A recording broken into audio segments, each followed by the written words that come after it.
Hey guys, this is going to be a deck profile from 2011 format. I call it plant format. There were other decks in the meta, but this is the one that most people played.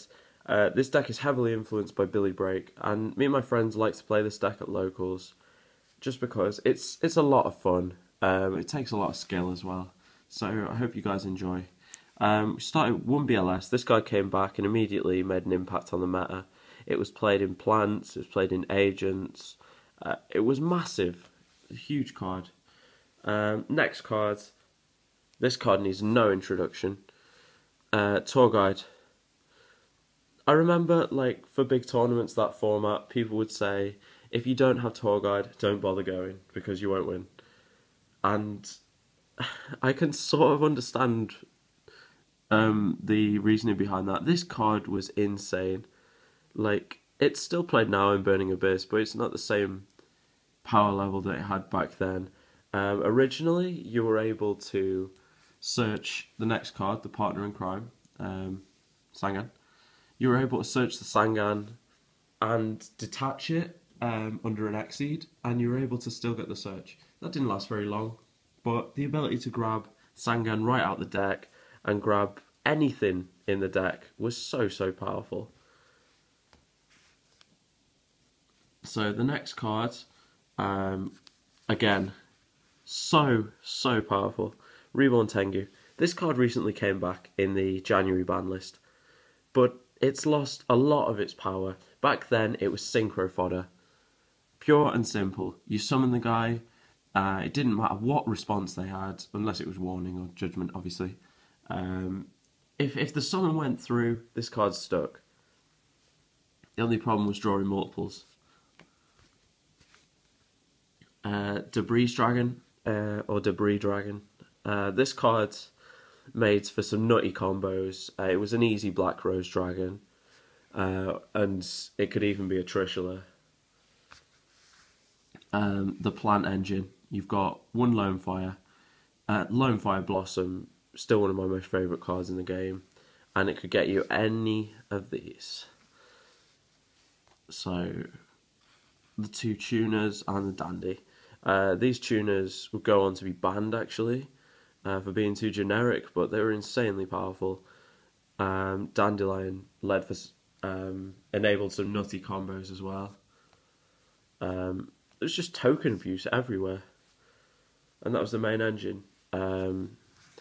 We got Caius. It was very important that you played a French Caius during this format. This guy was mainly in here to abuse your tokens and to get rid of problems like Stardust Dragon, and later on in the format Zen mains. One of the key cards of the format, Thunder King Ryo. This card was nutty in the mirror, just because you couldn't synchro with Thunder King around. And if your opponent's turn 1 play was Tour Guide into Sangan and pass, summon the Thunder King and run over the Sangan. It's effectively like they haven't had a turn. It's just so much advantage with that card. And it was really good against agents as well. That's worth remembering. Next card, we've got one Reaper. The Reaper was really strong. It was easy to bait out your opponent's back row and then make a push with the Reaper. All about card advantage, little bits here and there. Hand traps, I went with 2 Effect Veiler and 2 Maxi. The reason I did this, you were mostly going to play plants, which makes Max C better, but to account for the agents as well, I went with 2 Veiler. Some people played 3 and 1. I find this to be the most consistent ratio. And 1 Gauze. This card was a lot more popular back then, and it could change the game. Monster Reborn, Busted Spell needs no introduction, combos well with Lone Fire. Dark Hole, Board Wipe. Heavy Storm, the card that should return. I think it's a skillful card. You had to play around this card. Part of Avarice, arguably one of the most powerful cards in the deck. The ability to cycle through your Tengu, cycle through your Tour Guides, and then put everything back and start again. It's just unfair.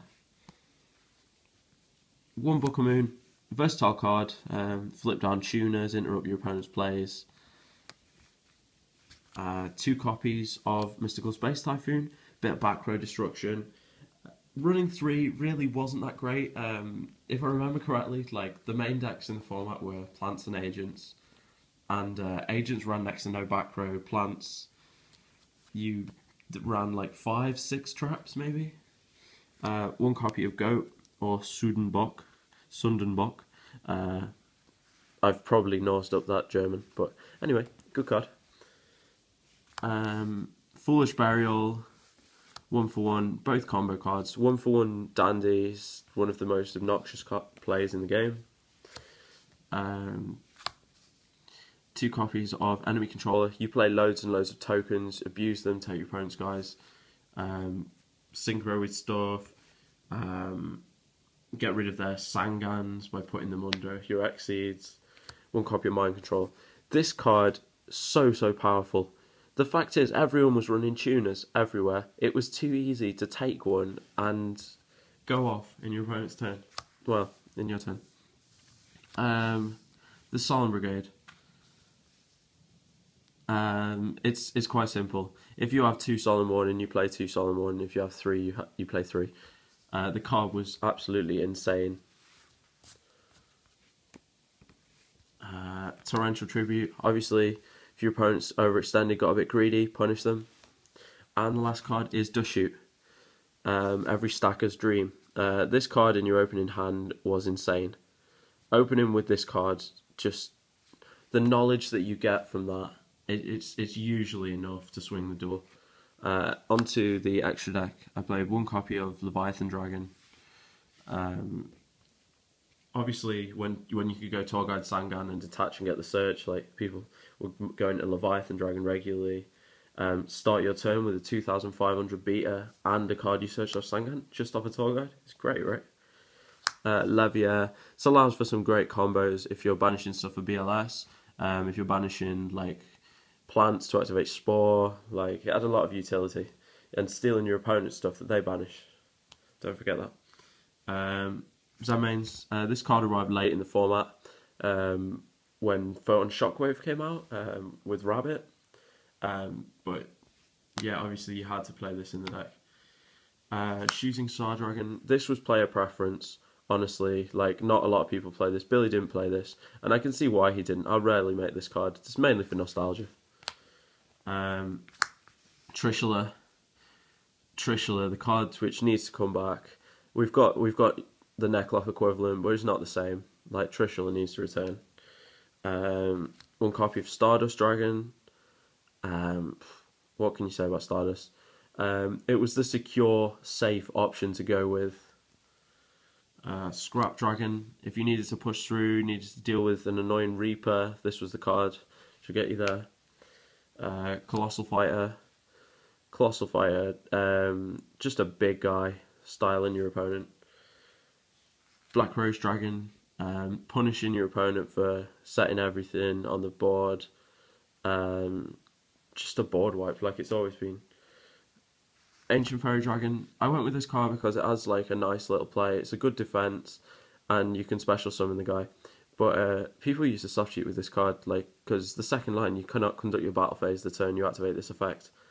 Like you wouldn't believe people would do that, summon something from the hand, tune into an 8, you know. Brio, amazing card. Led to loads of OTKs. If this came down and you didn't have the Veiler, it was an indication your opponent was about to OTK you.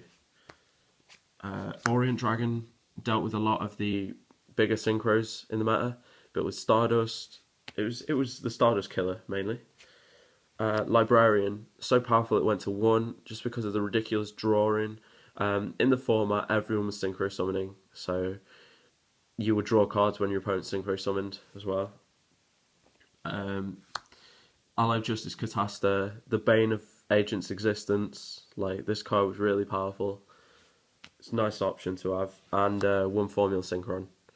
I'd just like to say, like, this is my personal extra deck and main deck. The main deck is really heavily influenced from Billy Break. Like I watched his deck profiles. I came back into the game in 2011 after a break, and watching that and looking at how the format was, like, this appealed to me the most. Like, in my eyes, this was the nicest deck to play, and I really wanted to play a deck that could make like these things. I looked at these cards and I was just like, it's so powerful. I want to play something like that. I hope they return someday. Maybe they will, maybe they won't. I hope you enjoy this deck profile.